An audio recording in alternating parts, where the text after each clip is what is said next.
জানেন না, দেখেন একটা খায় দেখাই, প্রচুর সুস্বাদু। দেখেন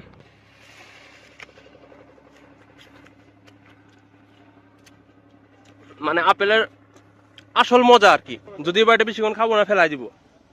কারণ খাইতে খাইতে মানে সকাল থেকে খাইতে খাইতে অবস্থা খুবই খারাপ। দেখেন আপেল, পিছনে দেখেন আপেল, মানে কি পরিমাণ আপেল যে ধরছে, মানে কল্পনার বাহিরে। প্রচুর প্রচুর আপেল, এই যে দেখেন। আর এই আপেলের কালারটা পুরোটাই লাল, মানে এমন আপেল দেখছি এগুলা বাংলাদেশে খুব কম যায়। তো ইউরোপের অনেক মার্কেটে এই আপেলগুলো পাওয়া যায়। আহ, দেখেন কি পরিমাণ, দেখেন প্রচুর আপেল, প্রচুর প্রচুর। দেখেন এই যে এগুলা বড় হইতাছে, আর এগুলা ছোট ছোট, মানে এগুলা তুলার দেখা যায় কিছুদিন পর আবার বড় হয়ে যায়। তো এই হচ্ছে অবস্থা, দেখেন। তো অনেকে আপেল বাগানের কাজ সম্পর্কে জানতে চান যে আপেল বাগানে আসলে কি কি কাজ হয়। তো তাদের উদ্দেশ্যে আমি একটা কথা বলি।